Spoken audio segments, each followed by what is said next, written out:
What's going on, guys? It's No just checking in. Today I would like to do a quick video regarding depersonalization, derealization. I haven't made a video about DPDR in a long time, even though to this day it is still something that affects me, albeit mild.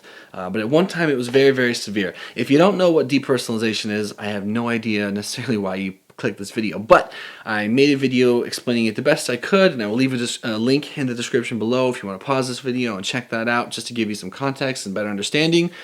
Feel free. But anyway, I just wanted to offer you guys a tip, something I used to do to deal with my depersonalization that really did help, and it was a big relief when I found it. Some of you perhaps have already found this, but for those of you that haven't, I have no doubt that it's going to have a positive impact on your depersonalization. So for most people, depersonalization is worsened when sensory is heightened. So what I mean by that is when you're taking in more than your mind can handle, and it's already fragile, it can make things worse. Something that can give you a sensory overload can be a big open space. Some people being in a crowd can give you sensory overload. Basically anything that agitates your anxiety will worsen your depersonalization. Some people have it alone. Most people it's comorbid. They have them both. If your anxiety's worse, your DP's worse, vice versa. And suffice it to say, you want to manage them in order to keep it from getting bad. Now, one thing I couldn't do for the longest fucking time, I could not go into a store. I could not go in to a major store, or even really a small one, but I just couldn't be around that many people, that many lights, that much noise and traffic. All of it was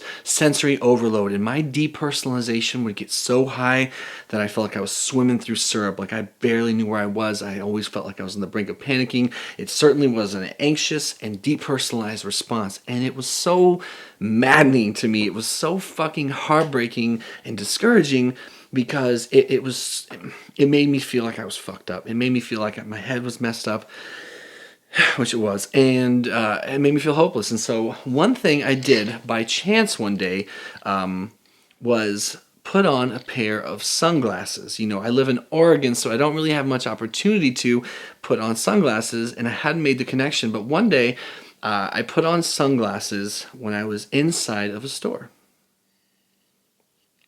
Like so. Not that you needed me to show you, but I put the sunglasses on and I went inside of the store, Fred Meyer's, it's a supermarket, and what I found was the barrier of the sunglasses, it gave me some relief from the sensory overload. It brought it down. It toned everything down. I did not, my senses that were so heightened and aware that there was too much going on, and I was starting to feel so disconnected and detached and freaked out and dreamlike, it just mellowed them out. It's like, I felt like it was like instant relief. Now, was it complete dissipation of depersonalization? No. But was it some type of relief, some type of a filtration of the stimulus that was causing me to feel extra depersonalized? Yes, and I really invite you to try it. Now, you're probably going to feel a little bit silly wearing your glasses inside, but fuck them. We're not here to comfort and or to appease other people's ideals of what's socially acceptable or not. I'm here trying to give you an idea and or a tip that could give you some relief. The goal is not to manage symptoms, or just to deal with things. The goal is to get better, but in the meantime, you need to find tools, tips, and ways to empower yourself and make you feel like you can function. I mean, it was a big deal for me, so I wore sunglasses everywhere once I realized it made me feel better. Ironically, one of the biggest side effects or symptoms of depersonalization is feeling like you're looking through life through two giant panes of glass. But this little sheet of glass did not make that part worse, even though I am literally putting something right in front of my face to you. And it just helped. That's all I'm trying to say. It just helped. So I don't know the science behind it. I don't give a shit what the science is behind it. I just know that it brought down the sensory overload and it made the depersonalization a little bit better. So I really want you to try it, and I hope it helps. If you try it and it does help, leave me a comment below. Let me know. If you have a different tip for something that's really helped give you some instant relief from your depersonalization, leave that in the comments below. You know, let's help each other. Let's share information. I still learn. Obviously, I'm still learning from you guys. I'm learning from professionals. I'm learning from literature.